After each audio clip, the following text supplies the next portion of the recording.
Please please అండి, దయచేసి ఒక్క లైక్ చేసి చివరి వరకు చూడండి. ఈ వీడియో చాలా బాగుంటుంది. ఏమేమో వీడియోలు చూస్తూ లైక్స్ కొడుతుంటారు, కానీ లైఫ్లో జరిగే వాటి గురించి చెప్తే ఎవరు లైక్స్ చేయడం లేదు. ఇటువంటి వీడియోస్ కావాలంటే తప్పకుండా లైక్ చేయండి. హాయ్ ఫ్రెండ్స్, ఎలా ఉన్నారు? నేనైతే చాలా బాగున్నా. మీరు ఎలా ఉన్నారో కామెంటు చేయండి.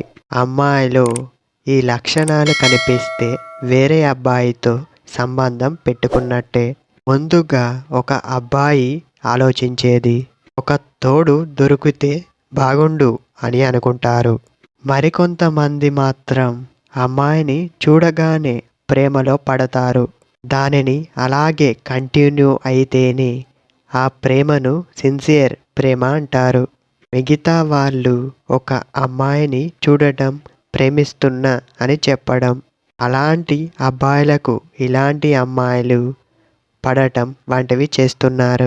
అందుకోసమే అబ్బాయి చూసిన అమ్మాయిని కాకుండా, ప్రేమిస్తున్నా అని చెప్పిన అబ్బాయిని కాకుండా, తనకు నచ్చిన అబ్బాయిని మాత్రమే ప్రేమిస్తుంది. పరాయి అబ్బాయిని ప్రేమిస్తుంటే వాటి లక్షణాలు ఇలా ఉంటాయి. ఒక అబ్బాయి ప్రేమిస్తున్నా అని చెబితే వారి కోసం కాకుండా వేరే వ్యక్తిని తలుచుకుంటూ ఉంటుంది. తననే ప్రేమిస్తూ ఉంటుంది. ఎక్కువగా పరాయి అబ్బాయినే తలుచుకుంటూ ఉంటుంది. ఆ అబ్బాయి పైన ప్రేమో నమ్మకమో మరెవ్వరికీ కూడా తెలియదు. అమ్మాయిలో ఈ లక్షణాలు కనిపిస్తే అలా చేస్తుంది అని అర్థం.